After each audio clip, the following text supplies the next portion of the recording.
So, how do you find a degree of flexibility to, merge your passion, but also you do want to make money? Yeah, it's interesting. When I first started out, and credit to my mom, she supported me in terms of like if I needed, um, if I needed, the car, or if I needed gas money to go drive to Milwaukee, if I need to go drive to Indianapolis when I was covering games, because at the time when I was in high school and early in college, I wasn't getting credentialed to Bulls games because I was in high school or college.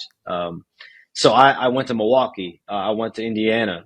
Milwaukee about an hour, 30-minute drive. Indiana about 3.5 hours. So yeah, I mean, if I didn't have the support from my mom to have a car, to have gas money, to have the emotional support of like go chase your dream. Like even though I want you to be probably doing something in the medical field, and like it's not too late to change majors now. Like I'm still going to support you. Like have that unconditional support. I think for me, I was lucky. I did have that.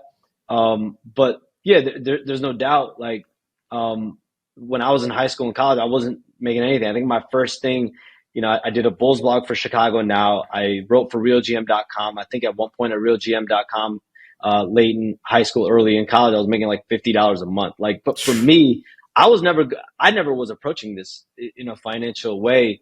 It was just, how can I do what I love to do? If I say this all the time now. Like, if I wasn't doing what I'm doing now, if I wasn't writing for The Athletic, doing video for Stadium, doing video for FanDuel, if I wasn't, let's say I was I followed the path to be a physician or a doctor or a nurse or whatever in the medical Right. field, or I was an accountant, I would still be obsessing every single day, every breathing moment, every second of my life about the NBA, about what's going on with this player, what's going on behind the scenes here, like I had this, and I still have this, this thirst for information. I think now that's why my fans or the audience or whoever is who I'm catering to, I feel like I understand them better than anyone because I was that person, 10 years ago, 12 years ago. Like I was obsessively living and breathing over information, over details of why things are happening the way they are.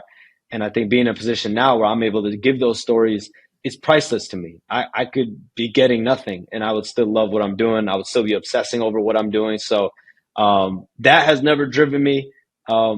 Any level of people saying you're successful, any level of monetary gain, I think that all comes from hard work. I think that all comes from really following your passion at the end of the day. Because everyone works hard. You work hard. I feel like I work hard. Yeah. We all work hard.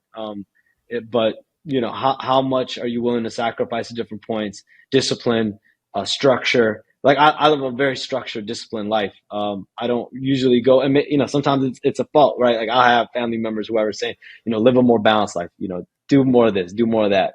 But I really like living in my dungeon and really locking on what I love to do and what I do.